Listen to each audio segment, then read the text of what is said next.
Warahmatullahi wabarakatuh. Halo semuanya, gimana kabarnya? Semoga baik-baik saja. Kali ini kita akan belajar tentang metabolisme. Apa saja yang dibahas di metabolisme? Ada dua hal di metabolisme. Yang pertama adalah katabolisme, yang kedua adalah anabolisme. Metabolisme adalah proses penguraian atau pembentukan suatu zat. Nah, katabolisme itu penguraian, anabolisme adalah pembentukan. Nah, di sini ada beberapa zat yang akan mengalami katabolisme. Ada 3 zat besar yang dikonsumsi oleh tubuh makhluk hidup, antara lain karbohidrat, lipid atau lemak, dan protein. Nah, 3 zat ini akan mengalami katabolisme, menghasilkan produk-produk yang lebih kecil seperti CO2, H2O, dan NH3. Selain itu, melalui proses katabolisme ini dihasilkan ATP, NADH, NADPH. Ya, demikian juga sebaliknya, anabolisme mengubah komponen-komponen kecil tadi menjadi komponen yang lebih besar atau zat yang lebih besar, yang disebut anabolisme. Membutuhkan ATP, NADH, NADPH, dan disitulah akan dihasilkan juga pecahan dari ATP, NADH, dan NADPH. Dan dihasilkan zat yang lebih besar yang disebut mekanisme penyusunan zat makanan. Biasanya dialami oleh organisme tumbuhan yang punya klorofil. Nah, kita akan bahas kali ini di katabolisme. Ya, katabolisme itu apa? Katabolisme adalah reaksi penguraian senyawa yang kompleks menjadi senyawa yang lebih sederhana dengan bantuan enzim. Katabolisme itu ada 3, karena zat yang dikonsumsi oleh makhluk hidup ada 3, ya, digolongkan menjadi 3. Yang pertama karbohidrat, maka disebut katabolisme karbohidrat. Yang kedua katabolisme lemak, dan yang ketiga katabolisme protein. Nah, yang paling banyak dibahas adalah katabolisme karbohidrat. Nah, katabolisme karbohidrat ini sendiri terdiri atas 2 macam. Ya, katabolisme itu berupa reaksi kimia yang terjadi pada tubuh yang sangat populer yang disebut dengan istilah respirasi. Nah, respirasi ini ada 2 macam ya. Katabolisme karbohidrat ini salah satu contohnya adalah respirasi aerobik dan respirasi anaerobik. Kita akan bahas kali ini adalah respirasi aerobik. Nah, respirasi aerobik artinya adanya pernapasan yang menghirup udara. Ya, kalau di sekolah, di SD, guru menyebutnya menghirup udara. Ya, bahkan sudah diperkenalkan istilah oksigen. Ya, sejak SD. Kemudian SMP apalagi sudah mengenal oksigen, dan sekarang SMA sudah mengenal istilah oksigen atau O2. Nah, makhluk hidup yang menghirup O2, sel-sel tubuhnya akan mengalami respirasi aerobik atau respirasi aerob. Ya, proses pengambilan udara oksigen disebut bernapas, sementara oksigen yang digunakan untuk reaksi katabolisme ya disebut sebagai respirasi aerob. Nah, ini kurang huruf S ya. Respirasi aerobik. Nah, respirasi aerobik adalah respirasi yang menggunakan oksigen bebas. Nah, respirasi ini bertujuan untuk mendapatkan energi. Secara garis besar, ya, terjadi reaksi kimia mengubah glukosa, ya, tadi kan katabolisme karbohidrat ya, mengubah glukosa C6H12O6 dengan bantuan oksigen akan menghasilkan H2O dan karbon dioksida. Dengan efek samping, dan ini adalah sebenarnya tujuan utamanya, sebenarnya tidak cocok disebut efek samping karena tujuan utamanya adalah untuk memperoleh energi. Satu molekul glukosa diperoleh energi sebesar 36 ATP atau 675 kilokalori. Nah, apakah reaksi kimia ini benar-benar terjadi secara langsung seperti ini, bahwa glukosa akan bertemu dengan oksigen? Apakah demikian? Apakah kita bisa ya mengambil satu glukosa yang makro, yang nampak oleh mata, yaitu misalnya tepung, kemudian kita tiupkan O2 di situ, apakah tiba-tiba kemudian berubah menjadi air atau uap air dan CO2? Tentu tidak ya. Terjadinya reaksi seperti ini, hasil seperti ini, harus terjadi di dalam sel. Maka karbohidratnya tidak berupa tepung, tetapi berupa glukosa yang sangat mikro. Ya, artinya makhluk hidup harus mengkonsumsi karbohidrat, entah tepung, entah gula, entah nasi, roti, dicerna oleh tubuh melalui mekanisme sistem pencernaan makhluk hidup manapun. Kemudian setelah glukosa masuk ke dalam sel, dan makhluk hidup tersebut berhasil memasukkan oksigen juga ke dalam sel, maka glukosa akan berproses ya, secara tidak langsung dengan oksigen. Kenapa saya bilang secara tidak langsung? Karena memang glukosa dan oksigen tidak ketemu secara langsung. Nah, inilah yang akan kita bahas ya, bahwa glukosa akan mengalami proses sebanyak 4 tahapan ya. Pertama, mengalami glikolisis, lalu mengalami DO, dekarboksilasi oksidatif, lalu mengalami siklus Krebs, dan terakhir mengalami transfer elektron. Nah, ketika glukosa sudah mengalami glikolisis, dia itu nanti sudah tidak berbentuk glukosa, dia sudah pecah. Artinya, oksigen tidak bertemu dengan glukosa secara langsung. Nah, oksigen ini sendiri nanti dia akan berada di transfer elektron, ya. Sementara glukosa sudah pecah di glikolisis, seperti itu. Nah, kita akan bahas secara detail seperti apa prosesnya, sehingga H2O dan CO2 ini dapat terbentuk serta dihasilkan total energi sebanyak 36 ATP. Nah, seperti itu ya. Kita akan lihat H2O diperoleh di tahap yang manakah, CO2 diperoleh di tahap yang manakah. Nah, kalau oksigen dia ada di tahap transfer elektron, sementara glukosa dia berada di tahap glikolisis. Oke, kita bahas satu persatu. Tahap yang pertama adalah glikolisis, di mana di sini terjadi penguraian satu molekul glukosa minimal ya, menjadi 2 molekul asam pirufat. Ketika yang masuk ke dalam sel itu glukosa banyak sekali, maka setiap molekul glukosa akan mengalami glikolisis dan rangkaian berikutnya. Nah, seperti ini rangkaian glikolisis ya. Di sini ada glukosa ya, dengan 6 atom C. Ya. Atom C-nya itu di sini disimbolkan dengan bulatan berwarna perak atau grey di sini ya. 1 2 3 4 5 6 ya, ada 6 atom C. Yang merah ini adalah oksigen ya. Ya, ini kita simak ya, lihat gambarnya. Oke ya, di sini glukosa. Lalu glukosa akan berubah menjadi glukosa 6-fosfat dengan bantuan enzim heksokinase, dan di sini dibutuhkan ATP karena energi ini berfungsi untuk mengubah bentuk glukosa menjadi glukosa 6-fosfat. Nah, fosfat dari ATP ditambahkan 1 buah sehingga ATP-nya berubah jadi ADP. Lalu glukosa 6-fosfat ini berubah menjadi fruktosa 6-fosfat dengan bantuan enzim fosfoglukosa isomerase. Lalu fruktosa 6-fosfat ini berubah bentuk menjadi fruktosa 1,6 bifosfat, tentunya dengan bantuan enzimnya fosfofruktokinase, dan membutuhkan energi dari ATP sehingga fosfat dari ATP diberikan dan ditambahkan di sini. Nah, fruktosa 1,6 bifosfat artinya fosfat tersebut berada pada atom C nomor 1 dan nomor 6, 1,6 bifosfat. B artinya 2, fosfatnya ada 2, di sini berwarna bulatan kuning seperti ini. Kemudian fruktosa 1,6 bifosfat ini dengan bantuan enzim fruktosa bifosfat aldolase dapat berubah menjadi 2 bentuk. Ya, di sini bisa berubah, bisa menjadi bentuk seperti ini. Gliseraldehid 3-fosfat. Ya, dia bisa juga berubah karena punya isomer ya. Isomer artinya punya bentuk lain dengan rumus kimia yang sama, tapi dengan nama molekul yang berbeda, sifat yang berbeda. Ya, di sini ada enzim triose fosfat isomerase. Jadi gliseraldehid 3-fosfat ini dapat berubah bentuk ke bentuk lain.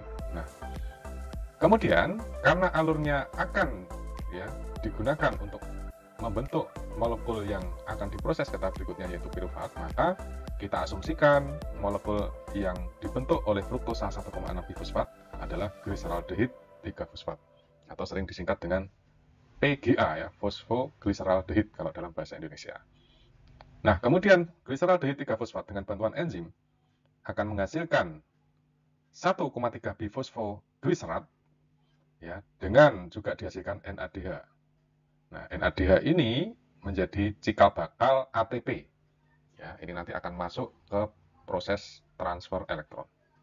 Kemudian 1,3 bifosfogliserat akan diubah menjadi 3 fosfogliserat dan dia akan kehilangan 1 fosfat. Nah, ini 1,3 menjadi 3. Jadi pada atom C nomor 1 melepas fosfat. Ya, jadi tadi perlu kita lihat bahwa fruktosa 1,6 bifosfat sudah pecah menjadi 2, masing-masing adalah gliseraldehid 3-fosfat dengan 3 atom C, 1, 2, 3.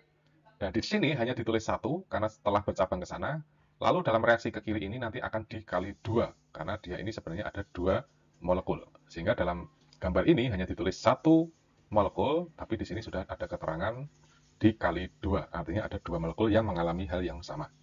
Nah, setelah menjadi 3 fosfogliserat, dia akan berubah ya dengan bantuan enzim menjadi 2 fosfogliserat. Jadi fosfatnya berpindah tempat dari atom C nomor 3 ke atom C nomor 2. Nah, meskipun dia tersambung dengan oksigen di sini. Nah, fosfogliserat ini berbeda dengan fosfogliseraldehid atau PGAL, sementara fosfogliserat disingkatnya PGA.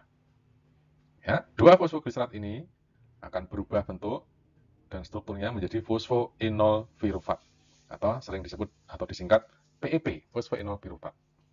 Nah, setelah menjadi PEP akan berubah bentuk menjadi pirufat dan fosfatnya dilepas sehingga tidak bernama fosfo lagi, tapi bernama pirufat saja. Jadi fosfoenol pirufat melepas fosfat sehingga terbentuk ATP, yaitu energi, sehingga terbentuklah pirufat atau disebutnya asam pirufat. Sehingga kalau kita ringkas, C6H12O6 atau glukosa ini pecah menjadi 2 asam pirufat dan dihasilkan juga 2 molekul H2O atau air. Kita lihat ada di mana posisi H2O. Ya, di sini ada H2O sebagai hasil perubahan dari 2 fosfogliserat menjadi fosfoenol pirufat ya dengan melepas H2O. Nah, kenapa ini ada panah balik juga ke atas atau ke kanan? Ini ada kemungkinan fosfoenol pirufat ini juga bisa berubah lagi kembali ke bentuk fosfogliserat. Demikian juga 2 fosfogliserat bisa kembali menjadi 3 fosfogliserat.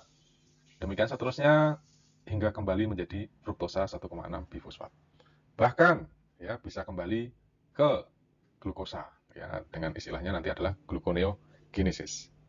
Oke, tapi kita tidak bahas masalah peristiwa tersebut. Kita lanjut energi yang diperoleh.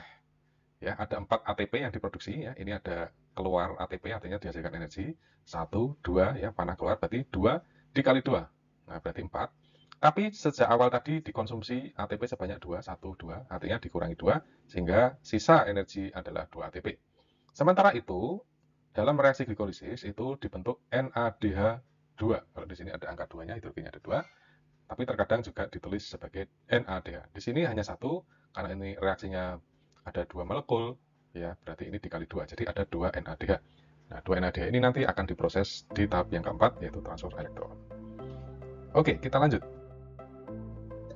Nah, jadi ini ringkasnya tadi, glukosa ini diperoleh melalui pencernaan ya, hasil pencernaan laktosa, hasil pencernaan maltosa, hasil pencernaan sukrosa. Nah, yang belum nampak di sini adalah amilumnya. Ya, amilum itu sebenarnya karbohidrat yang lebih besar ya. Kalau maltosa, laktosa, sukrosa ini adalah disakarida, hanya gandengan 1 plus 1 molekul. Jadi dia adalah 2 molekul sakarida. Nah, polisakaridanya adalah amilum yang ketika dicerna oleh gigi di rongga mulut dan bantuan ludah atau enzim tialin maka berubah menjadi maltosa. Seperti ini. Nah, ini adalah pecahan dari amilum ya, maltosa ini. Nah, sukrosa sendiri dia juga bisa pecah ya dengan bantuan enzim di pencernaan menjadi glukosa dan fruktosa. Laktosa ya dipecah menjadi glukosa dan galaktosa. Nanti galaktosanya tidak tercatat di sini, artinya galaktosa itu sebenarnya juga memiliki struktur yang sama dengan glukosa. Nah, rangkaian glikolisis yaitu mengubah glukosa menjadi gliseraldehid 3-fosfat, di mana gliseraldehid 3-fosfat ini juga bisa berubah menjadi ya, rangkaian reaksi kimia di sini ya, dihidroksiaseton. Ya, dihidroksiaseton fosfat. Kemudian gliseraldehid ini kalau mau berlanjut dari reaksi glikolisisnya akan berakhir di asam pirufat. Sementara gliseraldehid 3-fosfat ini juga bisa disuplai dari gliserol dari pemecahan lemak. Ya, gliserol ini adalah monomernya lemak atau lipid ya. Lemak itu bisa dipecah menjadi gliserol dan asam lemak ya. Gliserol ini bisa berubah direaksikan oleh enzim menjadi gliseraldehid 3-fosfat. Jadi selain glukosa, gliserol itu juga bisa berubah menjadi gliseraldehid sehingga berakhir di asam pirufat. Dan asam pirufat ini akan dilanjutkan ke tahap berikutnya yaitu tahap 2. Dekarboksilatif oksidatif ini terjadi di mitokondria, sementara tadi glikolisis yang menguraikan glukosa menjadi pirufat terjadi di sitosol atau sitoplasma. Setelah terbentuk pirufat ini akan masuk ke dalam mitokondria dan NADH yang dihasilkan tadi juga akan masuk ke dalam mitokondria untuk mengikuti tahap keempat, sementara piruvat akan mengikuti tahap kedua. Nah, apa yang terjadi ya pada piruvat ya, piruvat ini akan dipecah menjadi asetil group ya, atau kemudian menjadi asetil CoA setelah bertemu dengan koenzim A.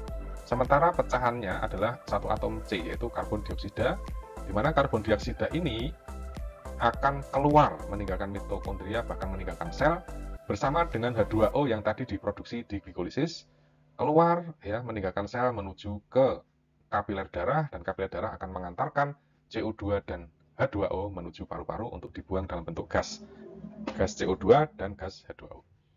Nah, kemudian asetil CoA ini nanti akan dilanjutkan ke proses yang ketiga, yaitu siklus Krebs. Sementara di sini juga dihasilkan NADH yang akan diproses di tahap keempat, yaitu transfer elektron. Kita lanjut ke tahap berikutnya, yaitu tahap siklus Krebs, tahap yang ketiga, di mana asetil CoA akan direaksikan dengan asam oksaloasetat di dalam mitokondria, lebih tepatnya disebut matriks mitokondria, karena dia benar-benar di dalam rongga mitokondria yang ada cairannya, yang disebut matriks. Nah, kemudian setelah ketemu dengan oksaloasetat, asetil CoA akan berubah menjadi asam sitrat. Oleh karena itu, siklus Krebs ini juga disebut sebagai siklus asam sitrat, karena dia produk pertama dari siklus Krebs ini. Lalu masuk ke dalam siklus ya, menjadi putaran siklus seperti ini yang disebut siklus Krebs atau siklus asam sitrat ya. Nah, kemudian kalau kita runut, asam sitratnya akan berubah menjadi isositrat, lalu isositrat menjadi alfa ketoglutarat, di samping dihasilkan CO2 karena dilepas satu atom C ya, kemudian juga dihasilkan NADH. Nah, kita runut jumlah atom C-nya ya. Asetil CoA tadi jumlah atom C-nya ada 2, oksaloasetat ada 4. Kalau bertemu dan bergabung ya dalam reaksi kimia, maka jumlah atom C-nya kembali menjadi 6 sebagaimana glukosa. Namun karena strukturnya berbeda komponennya, maka ini namanya berubah, yaitu asam sitrat. Sementara koenzim A dilepas. Isositrat atom C-nya masih 6.